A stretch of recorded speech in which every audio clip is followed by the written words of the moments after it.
നമസ്കാരം. മുൻ മുഖ്യമന്ത്രിയും മുതിർന്ന CPM നേതാവുമായിരുന്ന VS അച്യുതാനന്ദന് മരണാനന്തരം കേന്ദ്ര സർക്കാർ പത്മവിഭൂഷൺ ഇപ്പോൾ പ്രഖ്യാപിച്ചിട്ടുണ്ടായിരുന്നു. ഇത് സംബന്ധിച്ച ഔദ്യോഗിക അറിയിപ്പും കഴിഞ്ഞ ദിവസം അദ്ദേഹത്തിൻ്റെ കുടുംബാംഗങ്ങൾക്ക് ലഭിക്കുകയും ചെയ്തിട്ടുണ്ടായിരുന്നു. എന്നാൽ ഏറ്റവും ഒടുവിൽ അറിയുന്ന വാർത്ത ഈ പുരസ്കാരം അദ്ദേഹത്തിൻ്റെ കുടുംബം നിഷേധിക്കാൻ പോകുന്നു എന്നുള്ളതാണ്. അവാർഡ് പ്രഖ്യാപിച്ച വേളയിൽ കുടുംബം പറഞ്ഞത് ഇത് വലിയൊരു ആദരവായി കണക്കാക്കുന്നു, എന്നാലും പാർട്ടിയുമായി ആലോചിച്ച്, കാരണം VS അച്യുതാനന്ദൻ പാർട്ടിയുടെ ഏറ്റവും സമുന്നതന നേതാവായിരുന്ന ആളാണ്, അതുവേണ്ട അദ്ദേഹം മുഖ്യമന്ത്രിയൊക്കെ ആയത്. പാർട്ടിയുമായി ആലോചിച്ച് മാത്രമായിരിക്കും ഇക്കാര്യത്തിൽ അന്തിമ തീരുമാനം എടുക്കുക എന്നുള്ളതായിരുന്നു. പാർട്ടി സംസ്ഥാന സെക്രട്ടറി MV ഗോവിന്ദനാകട്ടെ ഇതൊരു മികച്ച ബഹുമതിയായും ഇത് VSന് കിട്ടിയ അംഗീകാരമായിട്ടൊക്കെ അന്ന് പറഞ്ഞു. എങ്കിലും പാർട്ടിയുടെ ദേശീയ general secretary MA baby VS ജീവിച്ചിരുന്നെങ്കിൽ ഇത് വാങ്ങില്ലായിരുന്നു എന്നാണ് പറഞ്ഞത്. അതായത് ഈ പുരസ്കാരം വാങ്ങുന്നതിനോട് പാർട്ടിക്ക് ദേശീയ തലത്തിൽ യോജിപ്പില്ല എന്ന് തന്നെയാണ് MA ബേബി പറഞ്ഞതിനർത്ഥം. ഒരുപക്ഷെ ഇത് സംബന്ധിച്ച് ചർച്ചകൾ വീണ്ടും നടന്നിരിക്കാം. ഏതായാലും ഇപ്പോൾ കുടുംബാംഗങ്ങൾ പറയുന്നത് പുരസ്കാരം വാങ്ങേണ്ടതില്ല എന്നുള്ള നിലയിലേക്ക് എത്തിക്കഴിഞ്ഞു. കാരണം പാർട്ടിക്ക് ഇഷ്ടമല്ലെങ്കിൽ പിന്നെ അത് വാങ്ങേണ്ട ആവശ്യമില്ലല്ലോ എന്നാണ് അവർ പറയുന്നത്. നമ്മൾ ഓർക്കേണ്ട ഒരു കാര്യം, 2022 മുൻ ആരോഗ്യമന്ത്രി KK ശൈലജ ടീച്ചർക്ക് മക്സാസെ പുരസ്കാരം ലഭിച്ചപ്പോൾ അത് നിഷേധിക്കാൻ പാർട്ടി ആവശ്യപ്പെട്ടിരുന്നു. സാമൂഹ്യ പ്രവർത്തന മേഖലയിൽ ഒരുപക്ഷെ നൊബേൽ സമ്മാനം കഴിഞ്ഞാൽ ഏറ്റവും ലോകത്ത് അംഗീകാരമുള്ള ഒരു പുരസ്കാരമാണ് മക്സാസെ പുരസ്കാരം. ആരോഗ്യമേഖല അവർ കാഴ്ചവെച്ച പ്രവർത്തനങ്ങൾക്കാണ് മക്സാസെ പുരസ്കാരം ലഭിച്ചത്. പക്ഷേ അത് നിരസിക്കാനാണ് പാർട്ടി ആവശ്യപ്പെട്ടത്, നിരസിക്കുകയും ചെയ്തു. നേരത്തെ EMS നമ്പൂതിരിപ്പാട് ഉൾപ്പെടെയുള്ള പ്രമുഖർക്ക് ഇത്തരത്തിലുള്ള ഈ പത്മ പുരസ്കാരങ്ങൾ പ്രഖ്യാപിച്ച സമയത്തൊക്കെ തന്നെ അത് നിരസിക്കുകയും ചെയ്തിട്ടുണ്ടായിരുന്നു. പക്ഷേ ഇവിടെ ഉയരുന്ന മറ്റൊരു ചോദ്യമുണ്ട്. തിരുവനന്തപുരം നഗരത്തിൻ്റെ മേയറായിരുന്ന ആര്യ രാജേന്ദ്രൻ ബ്രിട്ടനിൽ പോയി അവിടെ നിന്നൊരു പുരസ്കാരം വാങ്ങിച്ചിട്ടുണ്ടായിരുന്നു. തിരുവനന്തപുരം കോർപ്പറേഷൻ്റെ മികച്ച പ്രവർത്തനത്തിന് മുൻനിർത്തി ലഭിച്ച പുരസ്കാരമായിരുന്നു അത്. സർക്കാർ ചെലവിൽ തന്നെയാണ് ബ്രിട്ടനിൽ പോയി ഈ പുരസ്കാരമല്ല ഏറ്റുവാങ്ങിയതും. ഇതിൻ്റെ പേരിൽ CPM നേതാക്കളെല്ലാം തന്നെ സമൂഹ മാധ്യമങ്ങളിലെല്ലാം തന്നെ അവരെ അഭിനന്ദിക്കുകയും ചെയ്തത്. പക്ഷേ ഈ പുരസ്കാരത്തിൻ്റെ ആധികാരികതയെക്കുറിച്ചുള്ള ചോദ്യം അന്ന് തന്നെ ഉയർന്നിരുന്നു.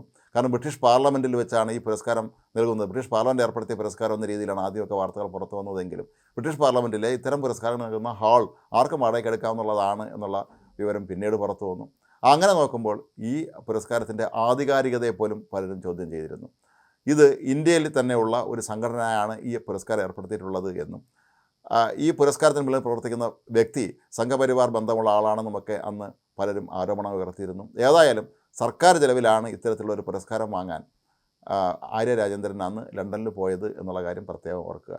എന്തുകൊണ്ടാണ് ഇത്രയും ആഗോള ബന്ധമുള്ള CPM ഈ പുരസ്കാരത്തെക്കുറിച്ച് അന്ന് അന്വേഷിക്കാതിരിക്കുകയും പുരസ്കാരം ഏറ്റുവാങ്ങാൻ പോകാൻ എല്ലാ അനുമതിയും സർക്കാരും കോർപ്പറേഷനും പാർട്ടിയൊക്കെ നൽകുകയും ചെയ്തത്? കാരണം ഈ പുരസ്കാരത്തിൽ ആര്യ രാജേന്ദ്രൻ CPM എന്നാണ് കുറിച്ചിട്ടുള്ളത്, അങ്ങനെയാണ് അതിൽ കൊത്തിവെച്ചിട്ടുള്ളത്. അപ്പോൾ അങ്ങനെ നോക്കുമ്പോൾ ഈ പുരസ്കാരം ഇനി തിരിച്ചു കൊടുക്കാൻ പാർട്ടി പറയുമോ എന്നുള്ളതാണ് ഇവിടെ ഉയരുന്നൊരു ചോദ്യം.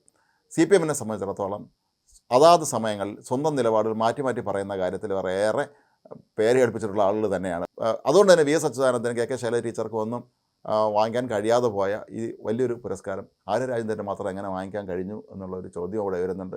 മാത്രമല്ല ഇത് മറ്റൊരു രാജ്യത്ത് വെച്ച് നടന്ന ചടങ്ങിൽ, അതായത് ഒരുപാട് സംശയാസ്പദമായ പശ്ചാത്തലമുള്ള ആളുകൾ നൽകുന്ന ഒരു പുരസ്കാരം ഏറ്റുവാങ്ങാൻ പാർട്ടി എന്തുകൊണ്ട് അന്ന് അനുമതി നൽകി എന്നുള്ള കാര്യം ഇനിയും വ്യക്തമാക്കുന്നില്ല.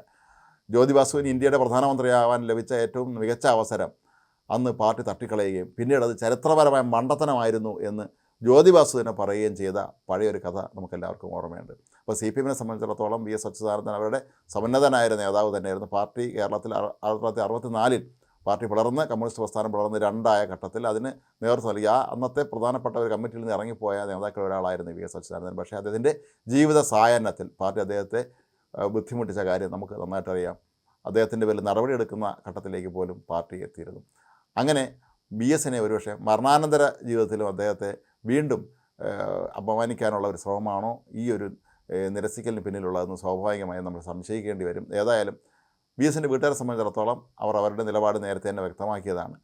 പാർട്ടി വേണ്ട എന്ന് പറയുകയാണെങ്കിൽ ഞങ്ങൾ ഈ പുരസ്കാരം സ്വീകരിക്കുകയില്ല എന്നുള്ളത്. ഏതായാലും CPMൽ ഇപ്പോൾ ഓരോ നേതാക്കന്മാർക്കും ഓരോ നീതിയാണോ എന്നാണ് അണികൾ പലരും ചോദിക്കുന്നത്.